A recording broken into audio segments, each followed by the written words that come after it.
Number 3, we've had Yusuf Pathan batting at 3. We've had Shane Watson batting at number 3. And this is a surprise. I think he does have the luxury, Shane Warne, to experiment a few things in his own mind and sort his team out before he reaches the semi-final stage. This is the wicket again. It's the length, that's the key. Asnodkar went for it, but it was that in-between length, neither short nor too long. Good breakthrough. That really is what they needed. And now it's Smith. Let's see what a wicket does. Straight away, Smith letting the ball go outside the off stump. Actually, not many captains have experimented with sending to an extent, a pinch hitter to try and utilize these first 6 overs. Throw caution to the winds, play some big shots.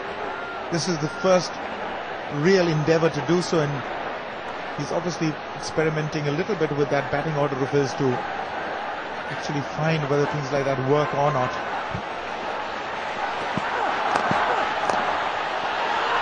Quick run is... Tanvir was quickly off the mark. If there had been just a little bit of a yes-no situation, I think the batsman would have been stranded out in the middle. David Hussey, the fielder. Well, he had made it, and he made it just because there was no hesitation. Tanvir was quick off the blocks. In fact, it would have qualified for a false start. He was so quick.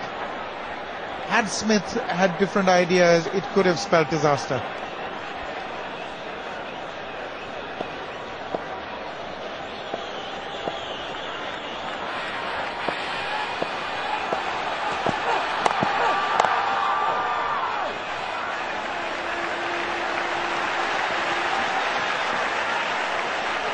Shane Warne, we saw when the Rajasthan Royals were fielding, experimented with the bowling quite a bit for the first 6 or 7 overs. Nobody bowled consecutive overs. There was Munaf and Sohail and Watson. They all swapped ends. Maybe this is also another experiment. Sohail Tanvir at number 3.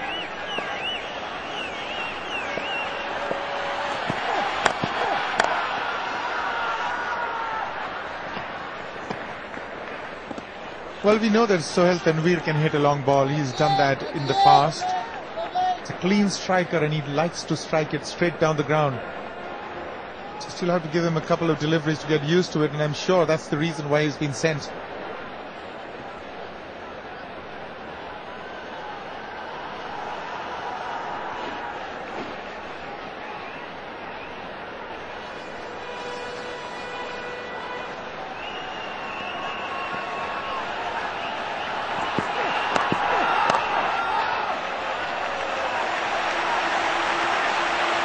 Once again, the fielder at point coming into play.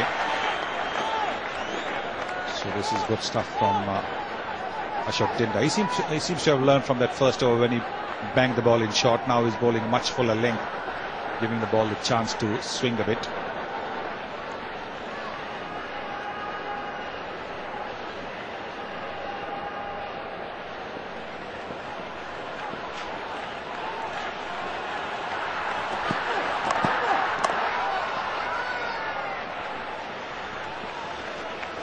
Once again, bowling a good line, 19 for 1.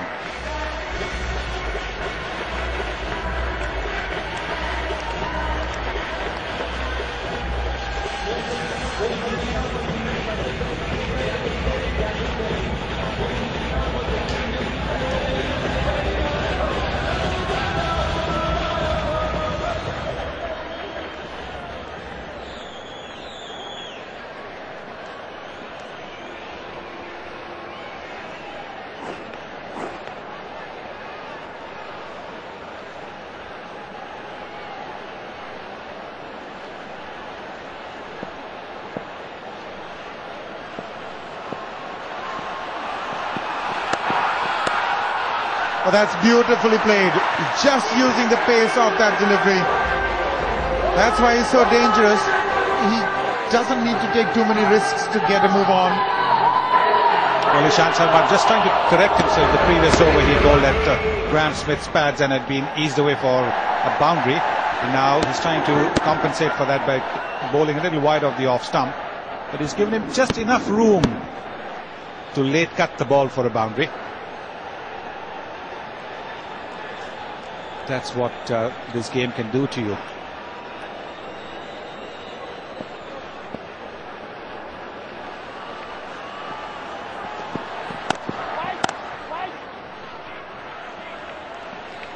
Once again, a good line and a good length, and it's a dot ball, if not a wicket.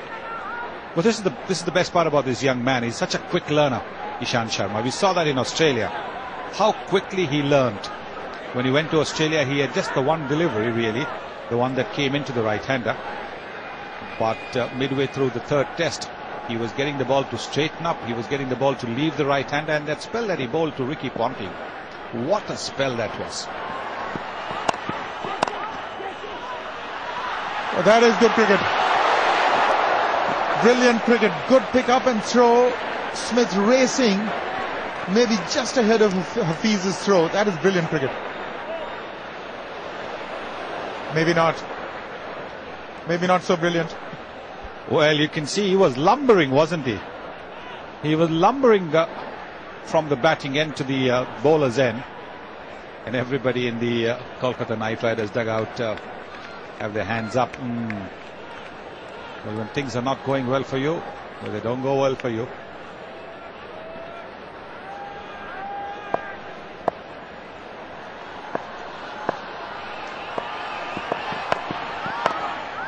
And this is a much easier single. They can jog for that.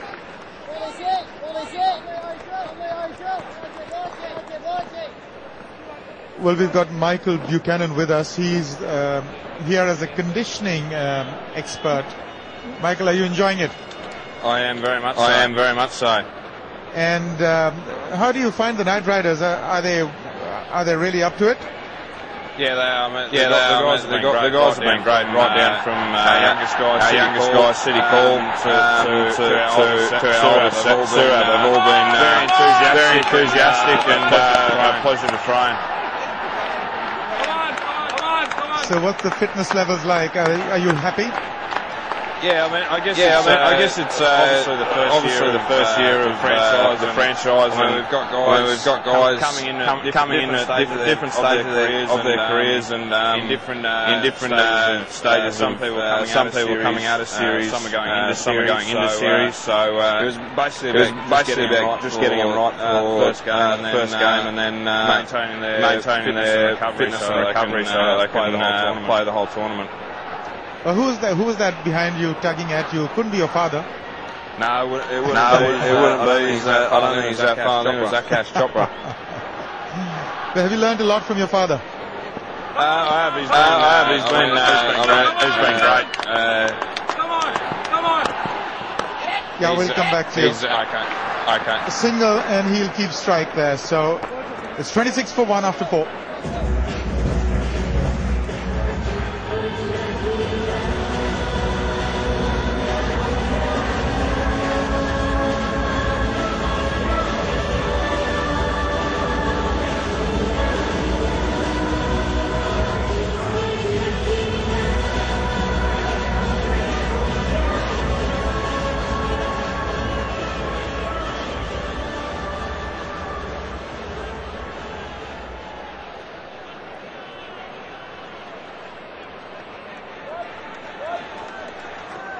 Already ahead, Rajasthan Royals 26 compared to 14.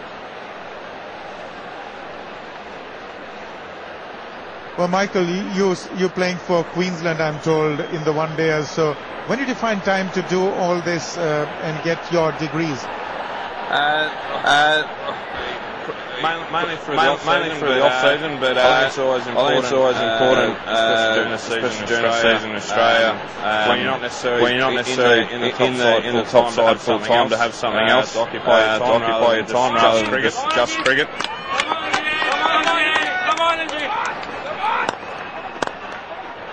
And it must help your cricket as well to be so well versed with all these fitness schemes and things. Yeah, it has helped me. It's helped me stay injury free for the last couple of years. Which earlier on when I was a bit younger, I had a few troubles with. But yeah, it's definitely helped me in the last couple of years for sure. Come on, Ajay! Come on, Ajay! That has been dealt with beautifully. Just made room for himself, eased it through the covers. Graham Smith is the wicket that they need now.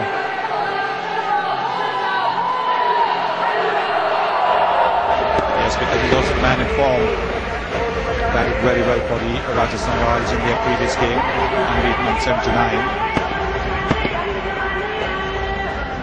Giving himself just a little bit of room and then slashing the ball past cover.